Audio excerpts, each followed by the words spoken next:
Hi guys, welcome again. It's me Sharon, the concerned girl. Today we are going to talk about almost the same thing that we were talking about recently about parents who are raising kids and they live separately. They had a kid, but everyone went their own separate ways.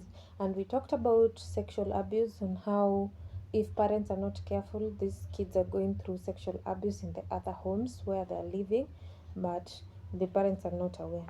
So today I want to talk about almost the same issue, but we want to talk about on how parents are neglecting these kids.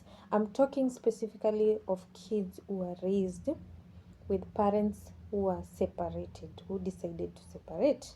So like there's a kid who has been born from a separate family, a family that has decided to separate. So the mother has been married another side. The father also decided to marry someone else. So the kid is stuck in between them. So these are some things that these kids go through that parents don't actually understand. It's affecting their kids physically, it's affecting them mentally, emotionally, everything. It's draining them completely. So, I'll tell you this, there is this experience I've had of most of the students I've handled them. I've taught both in big schools and small schools, then the medium schools. So, one thing I've noticed about these small schools, the lower schools, it's 80% of those students are students who have been raised from separate homes. These are kids who have been abandoned by their parents. The mother decided she's going to be married somewhere else. The father decided he's going to marry someone else. So the kid is stuck in between. So this kid is raised in different homes. There's a certain holiday, this kid has to go to the mom and stay with the mom. Another holiday, the kid has to go to stay with the dad. Another times, the kid has to go to stay with aunties, uncles, grandma. You see, this kid is revolving around a lot of people. Different hands are raising this kid. And one thing I notice is that this kid will not be taught exactly what he or she needs. The moral support, this kid will not get it completely the way he deserves to get. I don't know if you are going with me. You get me what I'm trying to say. So this kid, if the summer during half term, this child decides to go and live with the mom. So when this child reaches to the mom's place, the mom is going to pamper this kid. She's not going to pay attention to the bad behaviors that the kid has. Because the mom knows she doesn't stay with the kid a lot of times. Let me use it's a girl child. Let me use a girl child example. So this girl goes and stays with the mom. The mom decides to pamper this kid. You see, after pampering this kid, they don't pay attention on the bad behaviors that this kid has because the child has not been raised at one point. This is a child who has been raised with different people, and these people don't pay exact attention on this kid, pay attention on their behaviors that they are growing with. So there are these behaviors that they pick from everywhere they go. They have certain behaviors that need to be controlled by a stable home, but they don't have it. So you get this child pretends to be innocent when he goes to see the mom, when she goes to see the dad, when she goes to see the grandma, but their behaviors they have hidden themselves, in which if this child was just raised with one person, if you decide it's the father is going to raise this kid, let the father raise the kid until she grows up. If it's a grandma, let the grandma raise the kid until the kid grows up. So she will be taught the right manners that the child deserves to be taught. You find this kid, she has grown, but there are characters that as teachers we have to correct. You find this child is very rude. She talks to elders the way she wants because she has not been taught properly how to respect the elders, because it's a child who is being pampered because the parents know they have not raised the kid very well.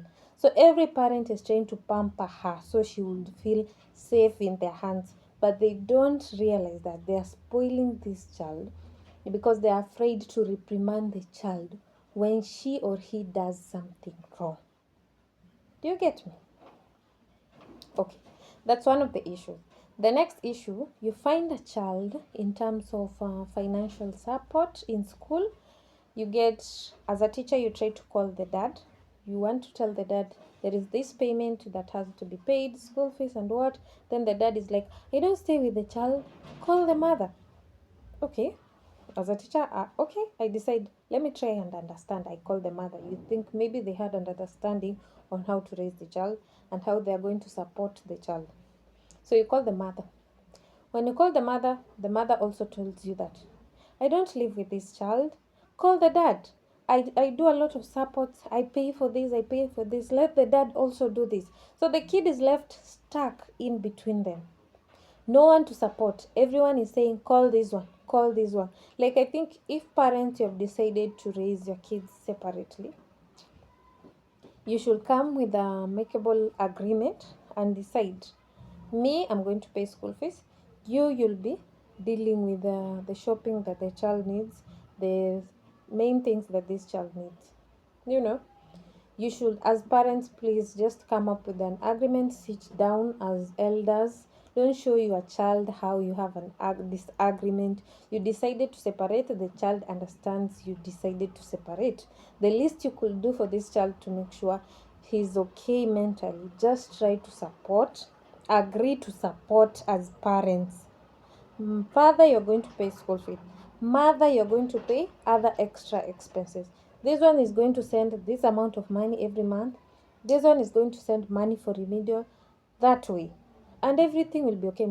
The kid will be there understanding exactly every person's responsibilities zake. You see? So if the child understands this, then the child will not be able to call each and every person to borrow money from every person. They know, if I want school fees, I'll call dad. If I want shopping, I'll call mom. So you find a child, every parent is saying, call this one. This one is saying, call this one. So the child is stuck in between. They don't have anything. They don't have the main basic essential that they need, soap, the petroleum jelly. They don't have anything, and they need to survive in school. So you find this child ends up being a thief. They start stealing other people's stuff because they need to survive in school.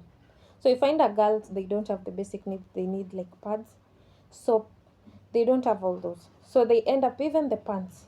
Yeah, there are girls who don't actually have pants. You find a girl, they only have one pant and they have to wash it. At night, they wash it, air it. In the morning, they wake up, they wear the same pant. You can imagine, how are you going to prevent infections from coming if this person is surviving with only one pant? Parents, please, please just try and agree on how you're going to raise your kids. If you have decided to separate, just try.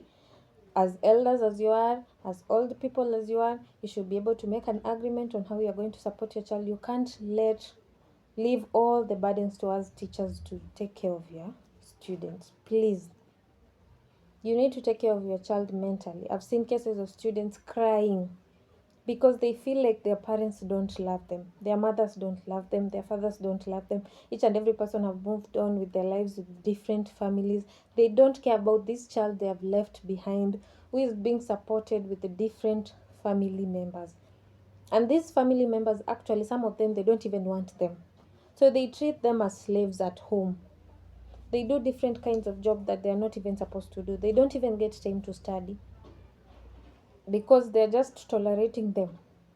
So parents, please ensure your child is staying at the right place. Come with an agreement how you're going to support your child to ensure your child gets better results in school. You won't have anyone to blame if they fail the exams. You just need to be there for your kids. Please mentally understand them. Take your time and ask your child questions to know exactly what they expect from you, and also tell them what you can give so they will not expect too much.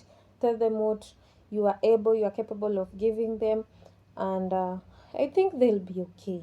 To avoid a lot of issues, to avoid a lot of embarrassment, students stealing pants from other people, stealing soaps, stealing essentials from other people. That's something that any parent wouldn't want to be called in school because of such things. So that's for today. Thank you. We'll see each other tomorrow with another topic, we'll be talking about something very sensitive about these students, and I hope most of you are going to support me with this because I feel it's something that needs to be talked about. And I'm hoping all you parents are going to pay attention to your children. And if there is someone who is just supporting a child, it's not your child, you decided to support them, just support them fully. There's no way you can decide to take someone's child and just abandon them just like that. Bye, have a nice time, subscribe to my channel, and you'll get more of what these students are going through, and you'll understand how to take care of your teen students when they're in school.